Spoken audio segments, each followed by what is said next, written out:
तो चलिए सीधे आज की इस दिलचस्प कहानी में चलते हैं। जरा इमेजिन कीजिए, फरवरी की वो कड़ाके की सर्द शाम।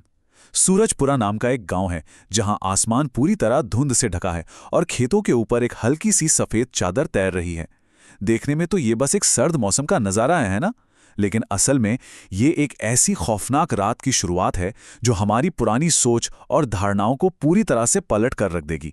अब यहाँ एक बहुत ही कमाल का सवाल उठता है। जरा सोचिए, क्या हो अगर जिन राक्षसों या बुरी ताकतों से हम इतना कांपते हैं वो असल में हमारी रक्षा कर रहे हो। आज की इस चर्चा में हम ठीक इसी बात को डिकोड करने वाले हैं। हम एक ऐसी घटना पर बात करेंगे जो हमारे सदियों पुराने डर को चुनौती देती है और ये सोचने पर मजबूर कर देती है कि अंधेरे में छिपी हर चीज हमें नुकसान पहुंचाने के लिए नहीं होती। तो इस कहानी का पहला हिस्सा है सर्द रात का डर। देखिए, सूरजपुरा के लोगों के लिए परेशानी सिर्फ कोई अदृश्य साया नहीं था। उनकी असली टेंशन तो जमीनी थी। एक तरफ तो फरवरी की वो चुभने वाली ठंड जो खत्म ही नहीं हो रही थी, और दूसरी तरफ नीलगाय और आवारा सांड जो रातों रात किसानों की महीनों की मेहनत उनकी फसल को पूरी तरह रौंद रहे थे। और मानिए या ना मानिए, इन सब रियल लाइफ प्रॉब्लम्स के बीच गांव में एक बहुत ही अजीब अफवाह भी आग की तरह फैल रही थी। अफवाह थी उस पुराने तालाब के पास रात में किसी साए के रोने की। इमेजिन कीजिए, बरगद के पेड़ के नीचे अलाव जल रहा है और गांव वाले बैठे हैं। उनके दिलों में डर साफ देखा जा सकता है। तभी शंकर नाम का एक किसान घबराया हुआ आता है और बताता है कि खेत तो जैसे जानवरों का अखाड़ा बन गए हैं। इसी बीच नंदू की गायब हुई भैंस और उस रोने वाले साए का भी जिक्र छिड़ जाता है। माहौल काफी टेंस हो जाता है। तब गांव के सबसे समझदार और बुजुर्ग भीका काका सबको शांत करते हुए कहते हैं, रात के समय ऐसी बातें मत किया करो, डर अपने आप बढ़ जाता है। इसके बाद आता है दूसरा पड़ाव, आधी रात का वो खौफनाक सामना। रात के करीब 11 बज चुके थे। ठंड एकदम पीक पर थी और गांव की गलियों में भारी सन्नाटा था। अब फसल बचानी थी तो मजबूरी में रघु, मोहन और भीखा काका अपनी लाठी और लालटेन लेके खेतों की तरफ निकल पड़ते हैं। रास्ते में वही पुराना तालाब पड़ता है। उसका पानी एकदम काला लग रहा था और पेड़ों की वो टेढ़ी मेढ़ी शाखाएं जैसे अंधेरे में अजीबोगरीब आकृतियां बना रही हों। हवा में एक बहुत ही अजीब सी नमी थी। ऐसा लग रहा था मानो कोई उन्हें घूर रहा है। तभी पीछे से आवाज आती है, लालटेन ऊंची रखो, इधर उधर मत देखना, बस सीधे चलते रहो। ये हिदायत उस पल के भारी तनाव को एकदम परफेक्टली बयां करती है। खैर, वो तीनों किसान किसी तरह उस तालाब को पार करके खेत पर पहुंच जाते हैं और ठंड से बचने के लिए तुरंत अलाव जला लेते हैं। लेकिन असली खेल तो अब शुरू होता है। सबसे पहले सरसों के खेतों में अचानक एक तेज सरसराहट होती है। फिर तालाब की तरफ से एक बहुत ही अस्वाभाविक और बर्फीली हवा का झोंका आता है जो आग की लौ को भी लगभग बुझा ही देता है। और आखिर में किसी के भारी कदमों की आवाज जो धीरे धीरे उसी अंधेरे को चीरते हुए बिल्कुल उन्हीं की तरफ बढ़ रही थी।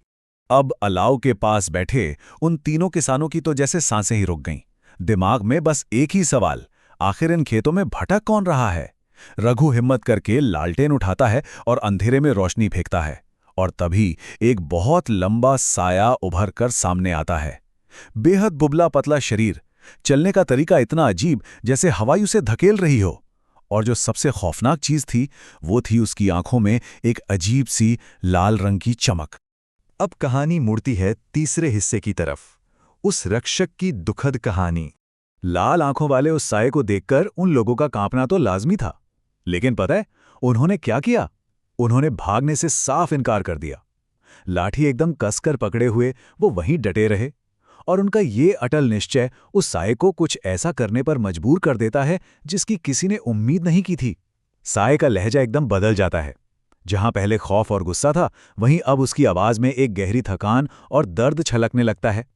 वो उन किसानों की आंखों में देखकर कहता है, तुम्हारी मिट्टी से ये लगाव मुझे अपनी याद दिलाता है। सच में ये एक ऐसा टर्निंग पॉइंट है जहां वो डरावना साया पहली बार अपना दर्द और अपनी इंसानी भावनाएं जाहिर करता है। और उस रक्षक की जो कहानी थी ना, वो सच में रोंगटे खड़े कर देने वाली थी। बहुत साल पहले की बात है, जब उस इलाके में भयंकर सूखा पड़ा था। लोग पानी की एक एक बूंद के लिए तरस रहे थे। तब इस इंसान ने पूरे गांव को बचाने के लिए दिन रात एक करके वो तालाब खोदा था।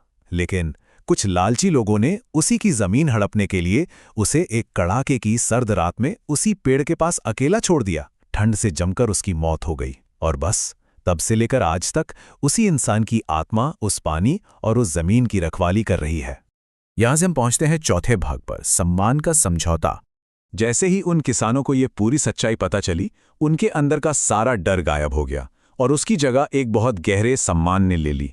वो समझ गए कि ये कोई बुरा साया या शैतान नहीं है, बल्कि इसी मिट्टी का एक सच्चा और वफादार रक्षक है।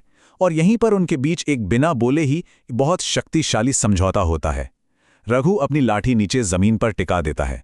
वो किसान उस आत्मा को वचन देते हैं कि अगर वो वाकई इस मिट्टी का रक्षक है तो वो सब भी हमेशा उस तालाब का सम्मान करेंगे और उसे कभी भी कोई नुकसान नहीं पहुंचने देंगे। किसानों का ये पक्का वादा सुनते ही माहौल पूरी तरह बदल जाता है। उस साये की आंखों की वो डरावनी लाल चमक बिल्कुल गायब हो जाती है। जो बर्फीली हवा पहले डरा रही थी ना, वो अचानक एक बहुत ही सुहावनी और हल्की बारिश में बदल जाती है। और फिर वो आत्मा धीरे धीरे उसी धुंध में घुलकर बहुत ही शांति से गायब हो जाती है। ये पूरा दृश्य अपने आप में इतना अद्भुत है जो पूरी तरह से शांति और मुक्ति का एहसास कराता है। और इसी के साथ हम आते हैं अपनी चर्चा के आखिरी हिस्से पर, डर की असली प्रकृति।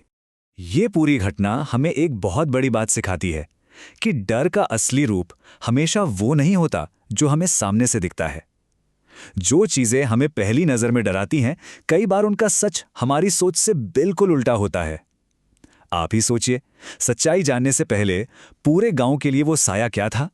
एक दुष्ट भूत जो जानवरों को अंधेरे में खींचकर मार डालता था। लेकिन सच्चाई सामने आने के बाद क्या हुआ? वो एक दुखद रक्षक बन गया जो बस अपनी जमीन और पानी को लालची लोगों से बचा रहा था।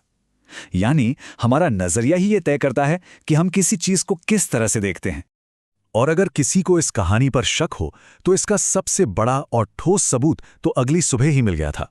सूरज की पहली किरण के साथ जब उन किसानों ने अपने खेतों का चक्कर लगाया तो पूरी की पूरी फसल बिल्कुल सुरक्षित थी। जी हां, रात भर में एक भी नीलगाय या सांड उनके खेत में नहीं घुसा था। किसी भी जानवर ने एक सिंगल पौधा तक नहीं रौंदा था। उस अदृश्य पहरेदार ने अपना वादा बखूबी निभाया था। रघु की कही हुई एक बात इस पूरी कहानी का असली सार है। उसने कहा था, हर डरावनी चीज बुरी नहीं होती। ये हमें एक बहुत गहरा सबक देता है कि अनजान चीजों से डरना तो हम इंसानों की फितरत है, लेकिन जब हम उस डर के आगे बढ़कर उस अनजान को समझने की हिम्मत जुटाते हैं तो कई बार हमें वहां कोई बुराई नहीं बल्कि एक भूली हुई कहानी और एक बहुत गहरा त्याग देखने को मिलता है। तो अपनी आज की इस चर्चा को खत्म करते हुए हम एक बहुत ही दिलचस्प सवाल के साथ आपको छोड़ना चाहेंगे। हमारी ऐसी कितनी डरावनी लोक कथाएं और किंवदंतियां हैं जो वास्तव में किसी के बहुत बड़े बलिदान से पैदा हुई होंगी? क्या हमारे डर और खौफ के पीछे कुछ ऐसे छिपे हुए सच और प्रकृति को बचाने की चेतावनियां हैं जिन्हें हमने सुनना ही बंद कर दिया है? इस पर जरूर विचार कीजिएगा, क्योंकि हर कहानी का एक दूसरा पहलू भी जरूर होता है।